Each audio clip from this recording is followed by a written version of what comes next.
Deus querido Pai, Jesus amigo e mestre, muito te agradecemos, Senhor, por mais esta oportunidade que estamos tendo de ampliarmos entendimento sobre as leis de Deus à luz da doutrina espírita.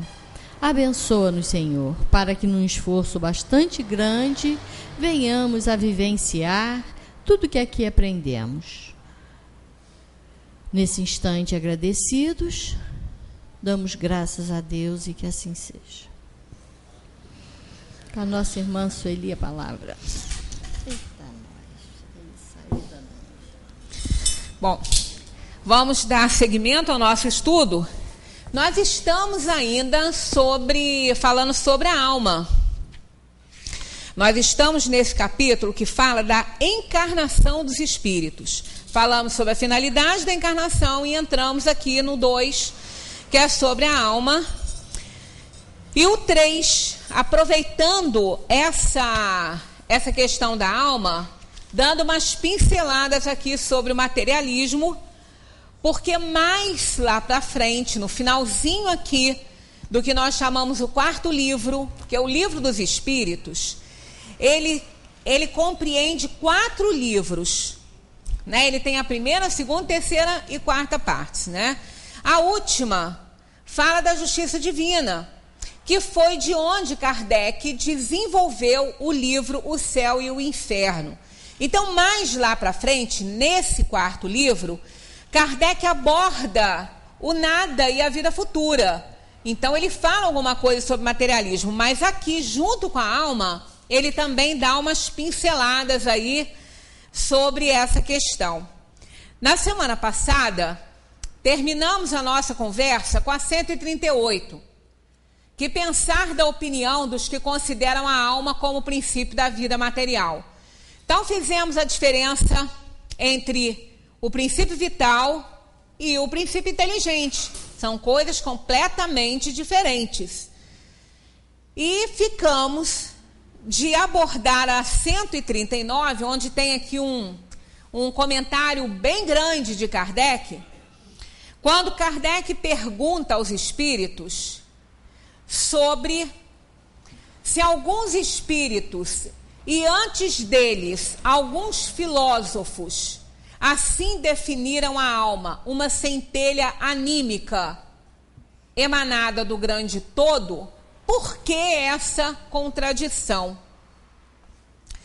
E Kardec obtém dos espíritos uma explicação sobre a questão do emprego da palavra alma. A palavra alma, erroneamente, ela não sei por quem acharam esse significado, que ela quer dizer animar. Vem do latim, do grego, ânima, que é animar. Não é isso. Ela não tem essa significação. Ela quer dizer psique e mente. Mente e psique, e não animar.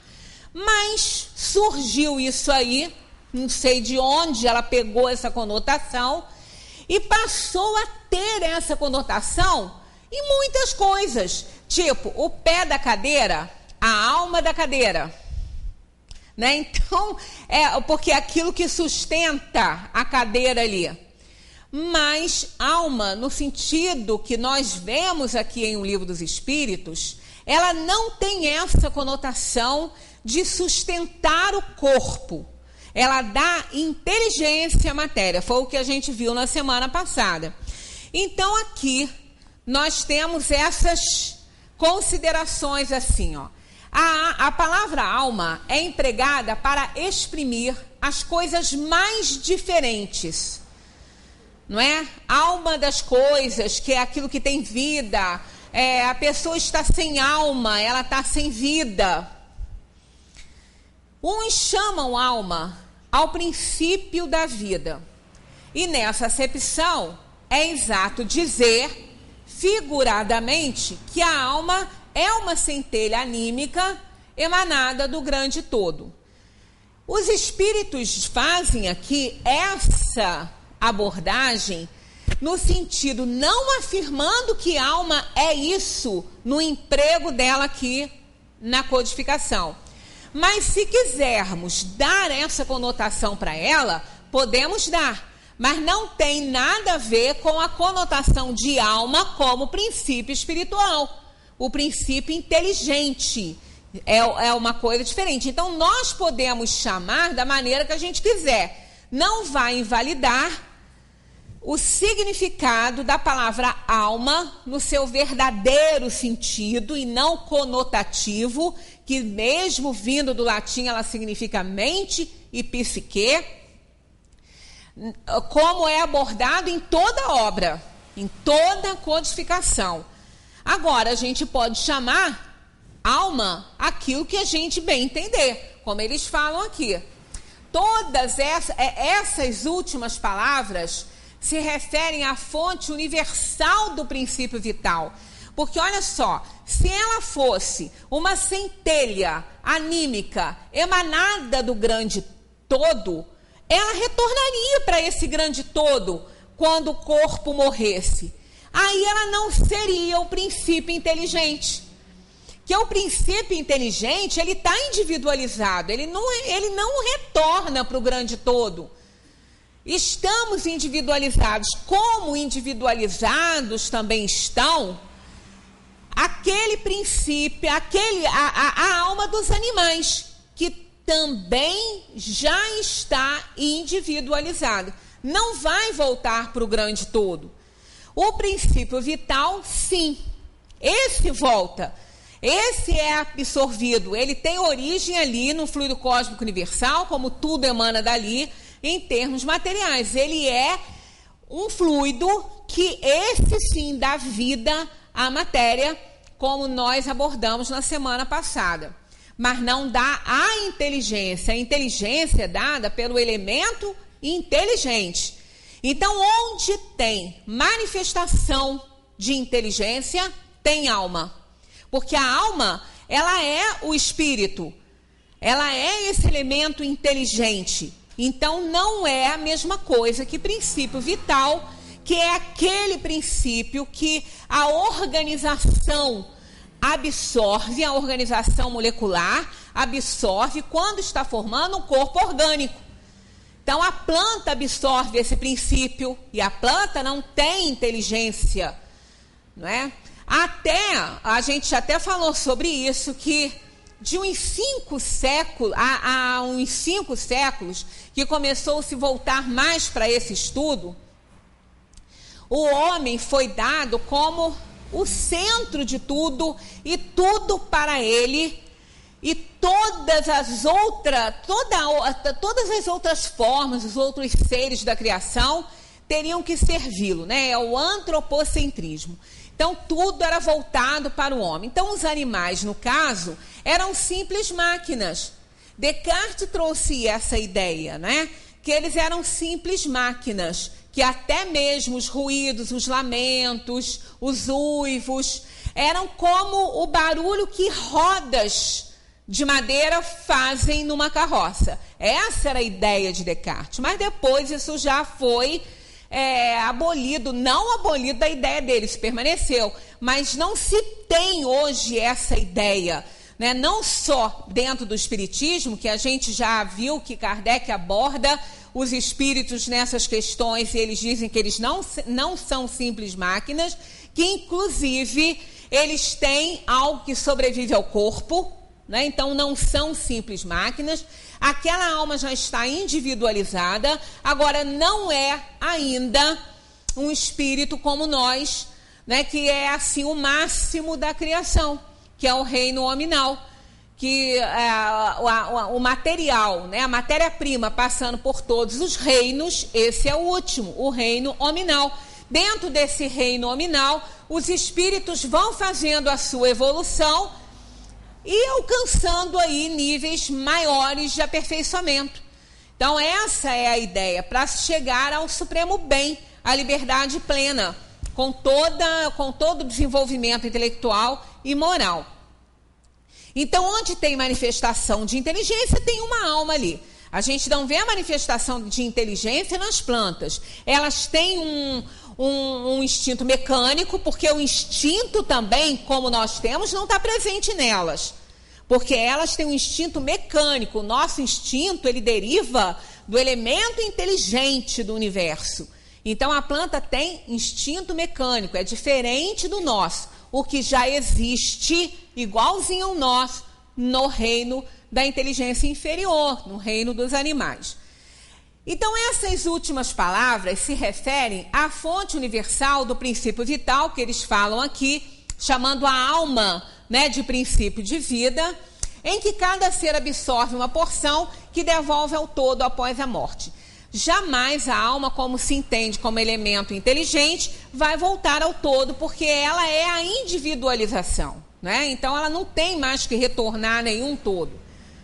Esta ideia não exclui absolutamente a de um ser moral, distinto, independente da matéria e que conserve a sua individualidade. Então, a gente pode chamar de alma o que a gente quiser, não importa.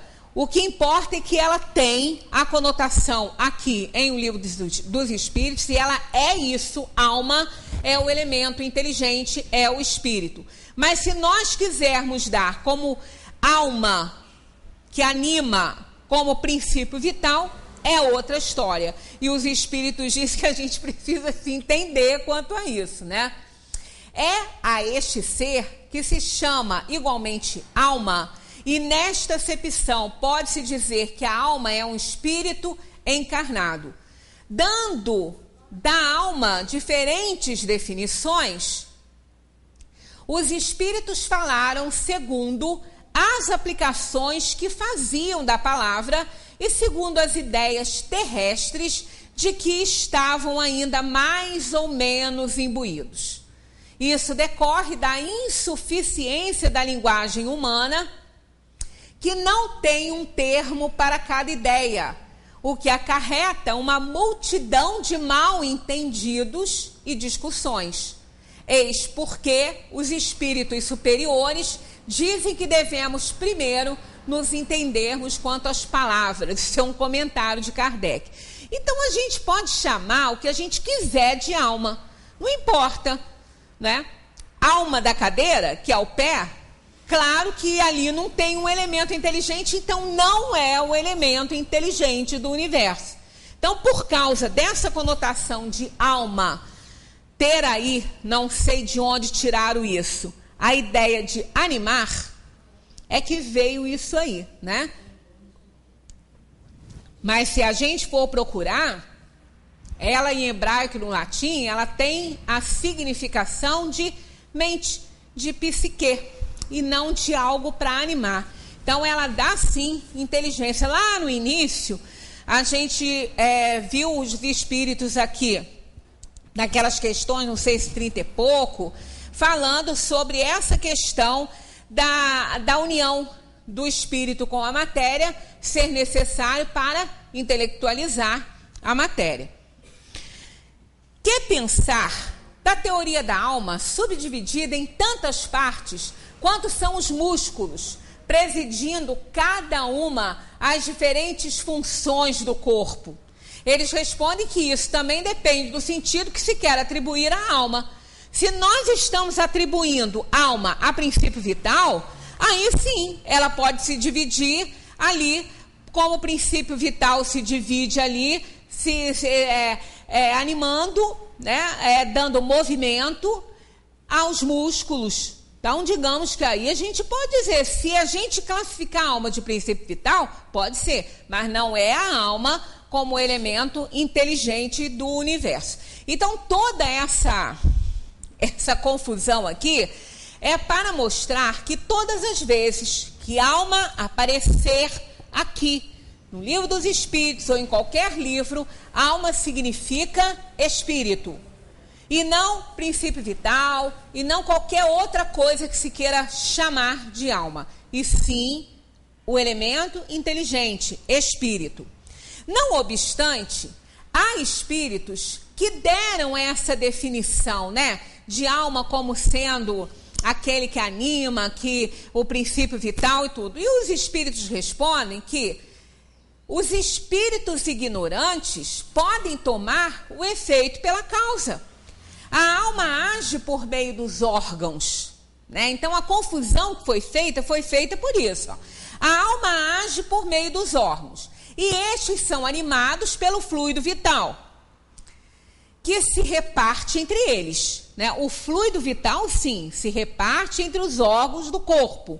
E a alma age no corpo através desse fluido vital. Ela, com o perispírito, né? Com os fluidos do perispírito, para ela poder interagir no corpo físico, age sobre o princípio vital que anima esse corpo, que dá vida a esse corpo. Por isso que quando o princípio vital se esvai e morre o corpo físico, a alma se retira, porque ela não tem mais como dar inteligência, como agir naquele corpo que não tem mais condição de receber, nem de promover, né, e nem de receber o princípio vital. Então, se retira. Mas essa explicação não pode aplicar-se à alma como sendo o espírito que habita o corpo durante a vida e o deixa com a morte. Mais uma vez, Kardec reforça essa ideia de alma como o espírito inteligente que habita o corpo e que se retira quando esse corpo morre. Há qualquer coisa de certo na opinião dos que pensam que a alma é externa e envolve o corpo? Porque muita gente acha que a alma envolve o corpo. Outros já acham que ela está encerrada no corpo, né? Aprisionada ali no corpo. Eles respondem assim, ó: a alma não está encerrada no corpo, como o pássaro numa gaiola. Ela irradia e se manifesta no exterior, como a luz através de um globo de vidro, ou como o som em redor de um centro sonoro. É por isso que se pode dizer que ela é externa. Não é? Quando trouxemos aqui aquele desenho do farol, né, que eu até citei isso na semana passada, nós temos o corpo ali do farol, que seria o corpo físico. Nós temos o farol em si, a lâmpada do farol, que ela é envolvida pelo vidro do farol. Então, a luz, ela está ali dentro, mas ela não está encerrada, porque ela se expande através daquele vidro. É uma boa ilustração para essa questão da alma. Ela não está envolvendo o corpo físico, mas ela se expande, ela se exterioriza, ela não está encerrada ali. Então, ela tem dois envoltórios. Ela tem um semimaterial, que é o perispírito, e o outro mais material, que é o corpo físico. E os espíritos aqui fazem uma ilustração com a amêndoa. A alma tem dois envoltórios, um sutil e leve, e o primeiro que chama de perispírito, e o outro grosseiro e material, que seria, no caso, que é o corpo. A alma é o centro desses envoltórios, como a amêndoa na casca, já o dissemos. Né? Então, essas comparações também que os espíritos fazem criam muita polêmica. Eu me lembro que uma vez, há muitos anos, eu estava começando a estudar o espiritismo, o senhor veio falar isso, mas como que Kardec pôde dar essa ilustração, essa ideia, que eu não sei se é na Gênesis, eu tenho a impressão que ele fala qualquer coisa de um fruto como o abacate em si, que a alma seria o caroço, que a polpa do abacate seria o perispírito e a casca seria o corpo físico. Então ele falou, como que Kardec pôde fazer isso? Então a alma está aprisionada como o caroço do abacate está aprisionado? Então é como os espíritos falam, eles têm muita dificuldade com a nossa língua. E olha que a nossa língua é riquíssima. Se fosse outra, então, seria muito mais difícil. A nossa língua é muito rica, mas apesar dela ser muito rica, ela tem assim, as palavras têm um poder polissêmico muito grande, como a questão da alma. Pode significar muita coisa. Além de poder significar muita coisa, a própria palavra pode dizer o contrário, se estiver sendo usada no sentido pejorativo.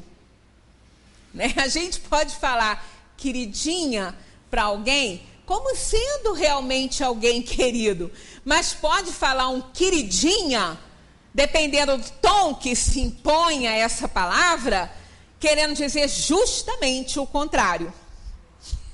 Justamente, eu até brinco com a minha nora, que ela às vezes escreve para mim alguma mensagenzinha assim: oi sogrinha, eu tô com saudade de você, tanto tempo que você não aparece aqui. Eu falei assim: pois é a distância de segurança. Esse tempo é que ainda te faz me chamar de sogrinha com carinho. Se eu não tivesse te dando esse tempo, esse sogrinha aí não ia ser carinhoso assim não, ia ser no sentido pejorativo, né? A gente não pode invadir a vida, né, das pessoas. Então é assim mesmo. Quer dizer, além da palavra ter um aspecto polissêmico imenso, né, na nossa língua portuguesa, por isso que ela é rica, ela ainda tem esse lado. Quer dizer, os espíritos têm muita dificuldade para demonstrar, para fazer comparações para a gente, né, a respeito de alma, espírito, de espírito, que é a alma, perispírito e corpo. Mas a ideia do farol foi uma das melhores que eu encontrei. Melhor até que a amêndoa, melhor até que o abacate. Porque realmente dá uma ideia de que ela está encerrada ali, né, dentro do fruto, né? Mas a do farol não dá essa ideia. A do farol dá uma conotação muito próxima, realmente, do que seja o corpo físico ali, a estrutura toda do farol, né? E aquela parte de cima, aquele espelho, e a lâmpada lá dentro sendo o espírito, sendo refletido através do vidro, do perispírito, que é semimaterial, que deixa passar, não é, a luz, que deixa passar, que é todo o reflexo, no caso da lâmpada e também do espírito. Então essa é uma figura bastante próxima do que a gente pode chamar aí, né, de alma. Aí a gente ainda fica pensando, eu estava até pensando, estou pensando em trazer aqui para a gente conversar no domingo, né, que eu tenho que fazer o estudo da noite, nessa questão aí de espírito, perispírito e corpo, né? Como nós seríamos mais bem tratados, nós sofreríamos menos, nós teríamos menos problemas com a nossa saúde se essa ideia fosse incorporada à ciência, né? À medicina. Porque a medicina trata o corpo, mas o corpo não é doente. Tem nada, o corpo é uma roupa. O corpo não é doente, quem é doente é a alma. A alma que está doente, aí aquela doença que ela carrega se imprime no perispírito, do perispírito passa para o corpo e se somatiza no corpo e vai embora quando cura ou quando o corpo morre. Então a ideia de que a doença é a cura da alma, tão pouco entendida ainda pelos espíritos, quando ela for entendida pela ciência, com certeza nós vamos ter pessoas muito mais saudáveis, porque aí vai se entender e vai se tratar o homem como um todo, no seu tríplice aspecto, espírito, perispírito e corpo.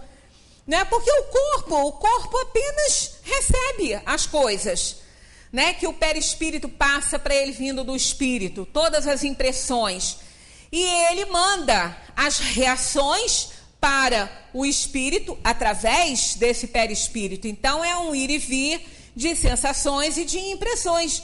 Então, quando se conhecer isso, vai realmente ser assim uma revolução no tratamento das doenças, porque na verdade, se a gente for pensar, não existem doenças existem doentes. A doença existe por causa do doente. O doente é que carrega a doença. Se ele não tiver doente, não tem doença. Né? Na verdade, há que se inverter esse conceito aí, e que com certeza mais para frente isso vai ser muito bem entendido, porque como isso pertence ao progresso e à lei de Deus, o progresso é uma lei de Deus, não vai se derrogar, então a gente tem essa esperança o mais rápido possível. Se não for para nós, provavelmente não será, porque isso é uma questão a longo prazo, mas nós que entendemos isso, que compreendemos essa questão da alma, da necessidade de se compreender essas emoções e esses sentimentos que fazem parte da alma e não do corpo, nós podemos começar a nos tratar dessa forma. Não é? Embora a medicina trate o corpo porque tem que tratar, porque uma vez somatizado, né, uma vez a doença somatizada, tem que ser tratada no corpo físico.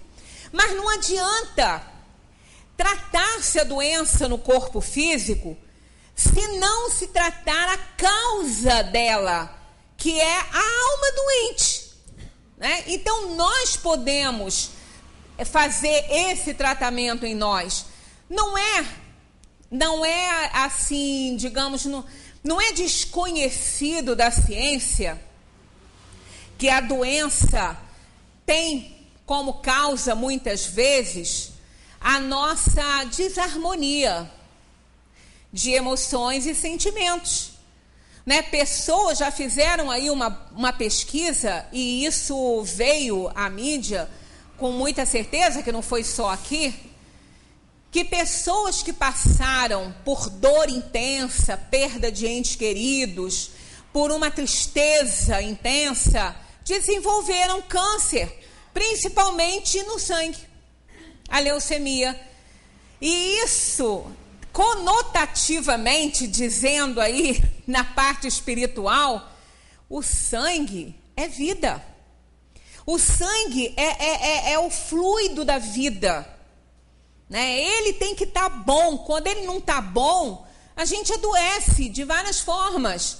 Né? Então, uma pessoa, se ela não estiver bem, se ela não estiver com vontade de viver, se ela estiver entrando numa depressão, se ela estiver triste, né? Aí eu adoro aquela expressão de Bandeira, que ele fala triste de não ter jeito, porque esse triste de não ter jeito dá a conotação do que seja uma tristeza intensa. Triste de não ter jeito, essa frase é de Bandeira, né? Então essa tristeza intensa, ela impede que a nossa organização física reaja, que o sangue fique bem, né? Que os glóbulos vermelhos se façam, se produzam. Então a gente vai ficando doente. Né? Então há uma pesquisa muito grande, a própria questão cardíaca, né? Todo o programa que a gente ouve, né? Que é importante a alimentação, o exercício para quem tem vida sedentária, mas eles terminam sempre assim: procure a alegria, procure ser feliz, porque aí está a chave realmente da nossa saúde. Né? Porque essa tristeza, a dor intensa, a insatisfação, a revolta, o remorso, a raiva, o ódio, isso quem sente é a alma. Isso passa para o perispírito, e do perispírito se somatiza no corpo físico.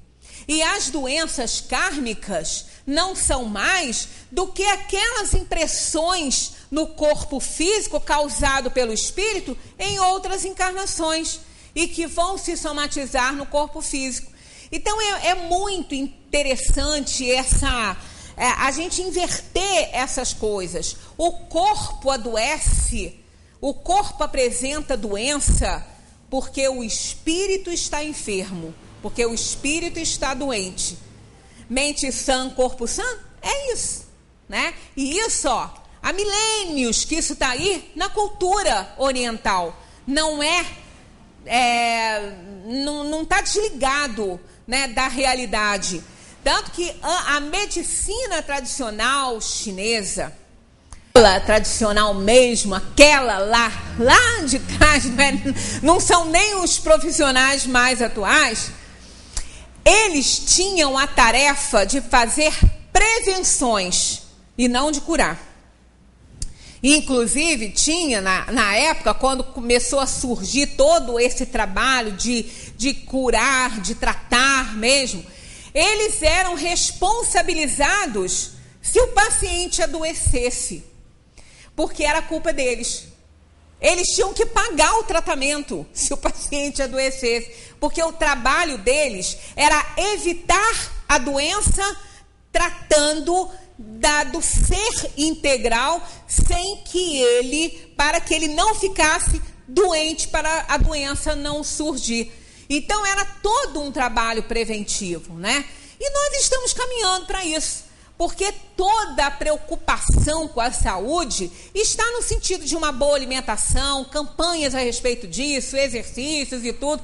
Isso já é uma amostra, já é um início da saúde real nos milênios que a gente ainda vai ter aí, né? Então é importante esse conceito, quer dizer, a alma, ela é o centro de tudo, da inteligência, das ações, das atitudes, ela que é responsável, né? O corpo não tem nada a ver, o corpo é apenas uma roupa, né? Uma estrutura física, como é a estrutura física de um farol, tão importante para que o espírito extravase toda a sua energia e toda a sua luz através daquele espelho.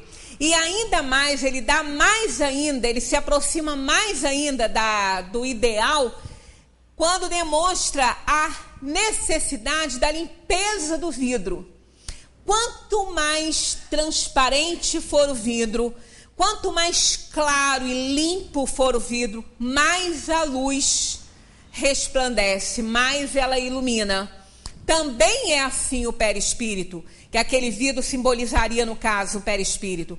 Quanto mais purificado, quanto mais limpo, quanto mais ausente de mazelas e de impressões de coisas erradas, indignas que fizemos no passado, mais limpo ele estará, para que a alma possa cada vez mais atuar muito melhor na organização física e também a interação nos mundos materiais. Então a alma é tudo, né? O corpo não é nada. Então há qualquer coisa de certo na opinião que pensam que a alma é externa e envolve o corpo? Ela não é externa e nem tampouco ela está aprisionada. Ela tem um envoltório semimaterial, fluídico, e um outro mais material, que é o corpo físico. Quer dizer da teoria segundo a qual, na criança, a alma vai se completando a cada período da vida. Totalmente errada. O espírito é um só. O espírito não se divide. O que ocorre ali são fluidos do perispírito que vão e que são direcionados ao ventre materno por ocasião da união dos gametas masculinos e femininos, da fecundação, e vão formando o corpinho físico. Então, à medida que o corpo vai se desenvolvendo, mais o perispírito vai atuando. Então, assim que nasce, completa-se a encarnação. O que não se completa é a organização física.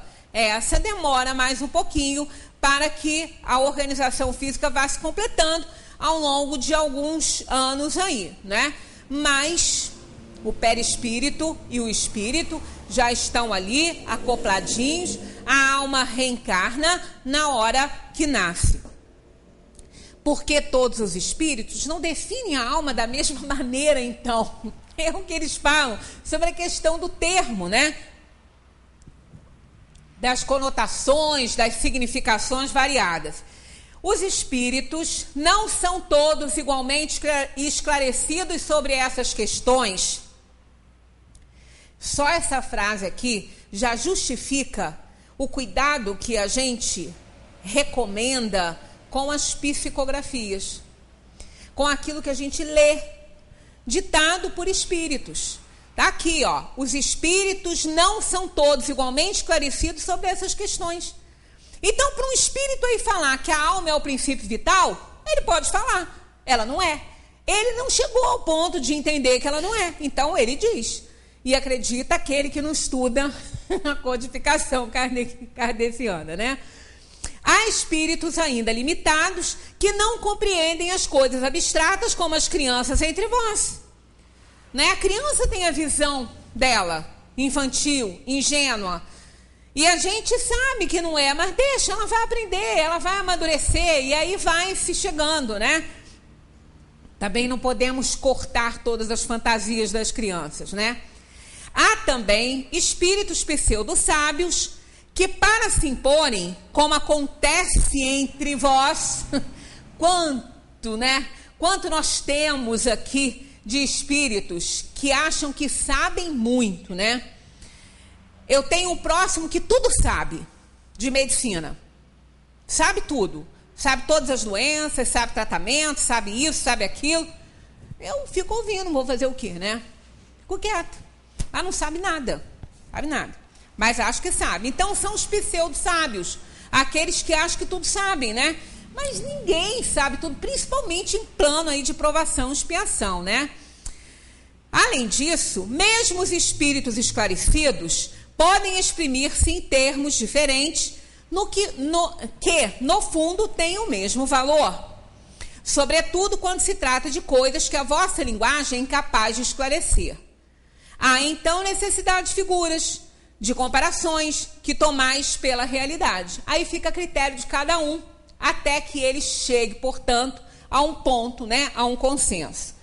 Que se deve entender por alma do mundo? O princípio universal. Princípio universal, como se a alma do mundo fosse a responsável por tudo que existe no mundo. Isso também está furando, não tem nada a ver esse negócio de alma do mundo, né? Como é que tantos filósofos antigos e modernos têm longamente discutido sobre a ciência psicológica sem chegar a uma verdade? E eles falam, é muito importante essa resposta, eles falam assim: esses homens eram os precursores da doutrina espírita eterna e prepararam o caminho. Eram homens e puderam enganar-se porque tomaram pela luz as suas próprias ideias, mas os seus mesmos erros, através dos prós e contras de suas doutrinas, servem para evidenciar a verdade. Aliás, entre esses erros se encontram grandes verdades que um estudo comparativo vos fará compreender. Um exemplo que a gente pode ter dessa má interpretação aí, da mistura, né, daquilo que sabemos, daquilo que nos chega, com a nossa realidade, né, com os nossos preconceitos ainda, é a questão kármica da religião hindu, né, a questão das castas. Por exemplo, eles sempre pregaram reencarnação, sempre foram reencarnacionistas. Mas em meio a essa verdade, vinha uma outra erradíssima, em meio à verdade reencarnacionista, que eles sempre ensinaram que um espírito não pode reencarnar numa casta inferior. Isso não é verdade. Mas a ideia reencarnacionista, sim. Então, em meio a essas ideias errôneas, tinha a ideia verdadeira, que era a ideia da reencarnação. Então, uma pessoa que ela iria reencarnar, mas jamais um empresário, uma pessoa que portasse dinheiro e riqueza e poder, jamais essa alma poderia reencarnar numa casta de pescadores, numa colônia de pescadores, nunca. Então, isso é uma ideia errada dentro da ideia real e verdadeira da reencarnação. Então, dentre essas coisas, né, porque nós sofremos, os nossos conhecimentos sofrem muitos preconceitos, não só culturais, quanto também individuais, aqueles que a gente cria aí para nós mesmos, né? A alma tem no corpo uma sede determinada e circunscrita, né? Isso aí foi muito comentado, não só aqui, né? Eu fiz bastante comentário a esse respeito, quanto também em outras áreas da filosofia que defendia ali a vida dos anencéfalos, né? Porque mesmo entre alguns religiosos e tudo, falavam que a alma tinha como centro o cérebro. Então, já que as crianças anencéfalas não tinham cérebros, então não tinham alma, poderia fazer o aborto, né? Mas não é essa a resposta dos espíritos. Olha o que eles respondem. A alma tem no corpo uma sede determinada e circunscrita? Olha o que eles falam. Não. Já começam dizendo que não. Aí eles explicam, mas já começa com uma negativa, né? Mas ela se situa mais particularmente na cabeça entre os grandes gênios e todos aqueles que usam bastante o pensamento, e no coração dos que sentem bastante, dedicando todas as suas ações à humanidade. Então, quantas pessoas de um valor social imenso, né? Pessoas que não nutrem, assim, em muita inteligência. Tem até um personagem que eu acho que é Carlos Magno, se eu não me engano. Se eu estiver errada, me perdoe, eu vou pesquisar e me retrato aqui. Mas eu acho que foi Carlos Magno, sim. Que durante muitos e muitos anos, ele governou, ele imperou na Europa. Eu vou me informar direitinho, isso veio agora só essa citação e eu vou ter certeza. Aqui a gente pode fazer isso, que a gente tem igual essa linha de aula, semana que vem está todo mundo aqui de novo, graças a Deus, né?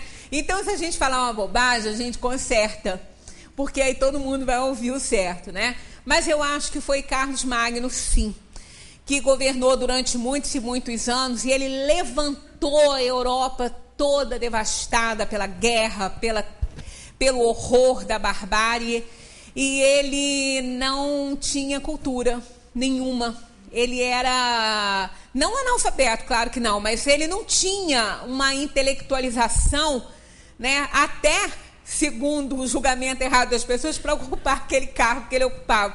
Eu acho que é ele, sim. Eu vou dar uma olhada na vida de Carlos Magno e semana que vem a gente comenta.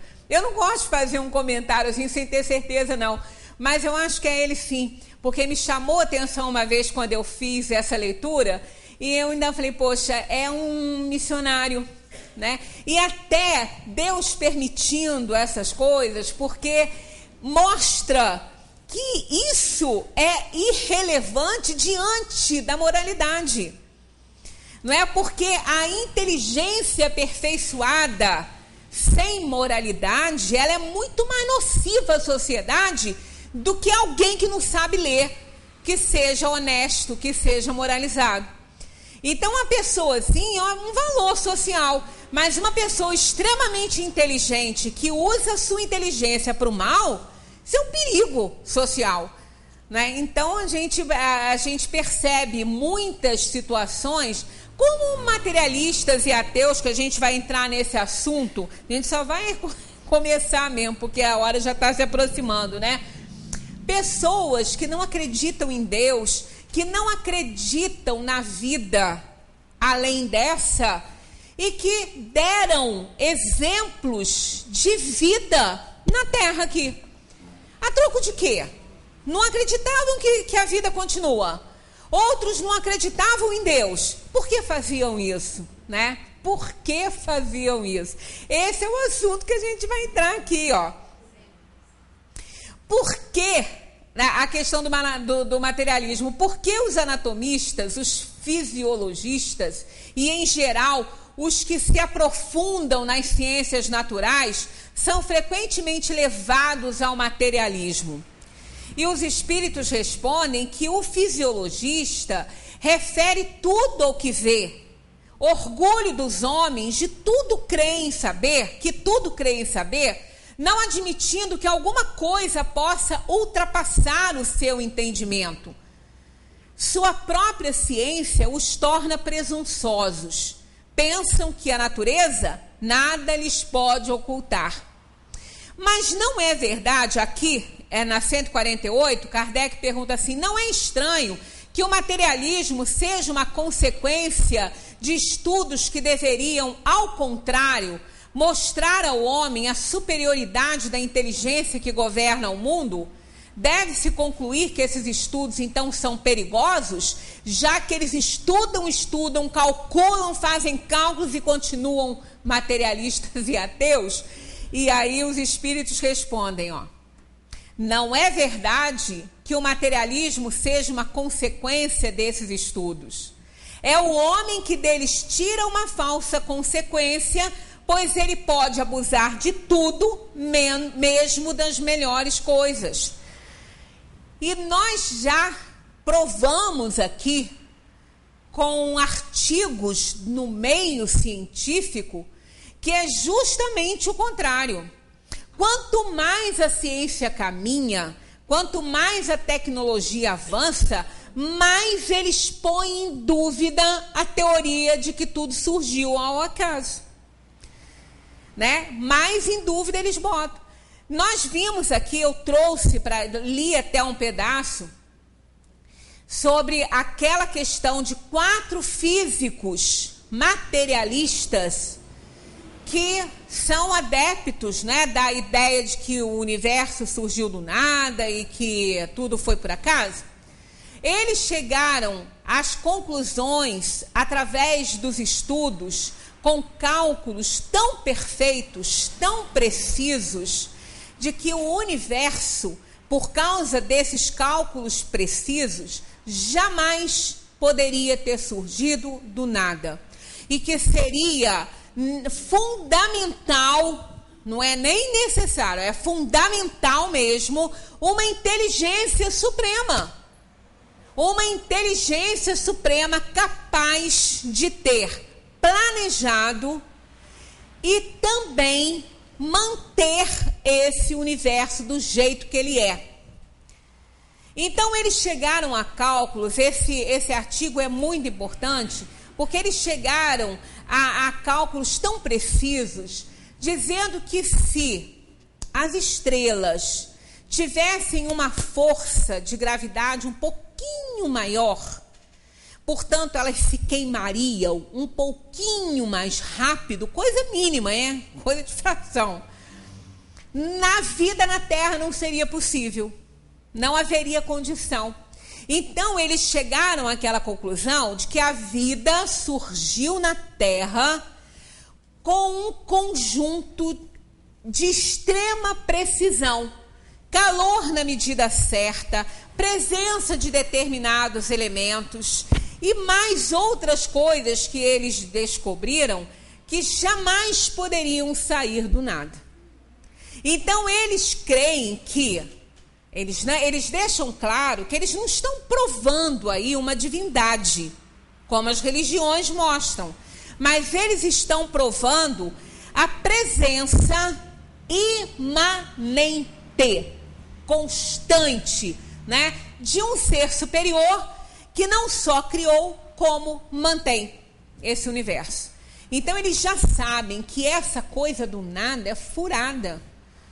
É furada, não tem como. Os materialistas, eles continuam sendo materialistas, mas estão adotando a ideia de que existe um ser superior. Então, eles não estão se dirigindo aí à descoberta de uma divindade, mas sim de um ser superior que criou tudo isso aí. Já é um grande passo. Já tira a ideia do materialismo, já tira essa ideia do nada, Porque o nada pode criar. Aí eles continuam aqui, ó. O nada, aliás, os apavora. Quer dizer, a gente só fica imaginando esses materialistas ateus que estudam, que dedicam uma vida inteira ao estudo, que são realmente voltados para isso, são inteligentíssimos, são gênios e sabem que são gênios. Imagina a ideia deles ao pensar que eles vão desaparecer. Por que eles chegaram? Imagina o Stephen Hawking, que ele é. Ele não acredita em Deus. Stephen Hawking é materialista. Então, mas ele diz que ele ama viver, que a vida sempre o surpreende. Olha, aquela criatura numa cadeira que não pode falar. Agora, olha a providência divina. Paralisou tudo nele, menos o cérebro. O homem é um gênio. Há quem fique afirmando que ele é a reencarnação de algum gênio aí, né? De Einstein, ou seja lá quem. Isso não vem ao caso, né? Mas ele é um gênio. Então, ele todo paralisado, todo. Mas o cérebro do bichinho está lá, né? A alma lúcida, né? Inteligentíssima. Então, e ele daquele jeito, dizendo que a vida vale a pena. E que ele está sempre sendo surpreendido por ela. Isso é uma lição de vida muito grande. Quer dizer, intimamente, esse gênio sabe que ele não vai desaparecer. Que aquela genialidade não pode morrer. Ele sabe disso. Instintivamente ele sabe disso. Sabe por quê? Porque ele já foi e voltou inúmeras vezes. E como nós. Então, por mais que a gente se ache, né? Ou que alguém se ache materialista, na hora do aperto, chama por Deus. Na hora do aperto está lá em desespero. Na semana que vem eu vou contar 2 casos de Viriato Correia. Ele se tornou espírita, mas ele se dizia materialista. E ele passou por 2 constrangimentos tão grandes por causa disso, que quando ele estava vendo uma escuna afundar, ele começou a chamar: pelo amor de Deus, alguém faça alguma coisa. Que Deus é esse que ele nunca acreditou nele? Né? Aí depois de tantos constrangimentos que ele passou, ele se rendeu à inteligência suprema, a causa primária de todas as coisas e, mais importante, ele se tornou espírita. Então isso vai ficar para a semana que vem, parece novela, né? Pois é, mas essa novela é muito boa, né? Essa nos ensina a viver, essa nos faz ficar alegres e felizes e caminhar com mais certeza, né? Com confiança, porque é aquela primeira frase do Salmo de Davi que eu amo: o Senhor é o meu pastor, não me faltarás. Não é nada, hein?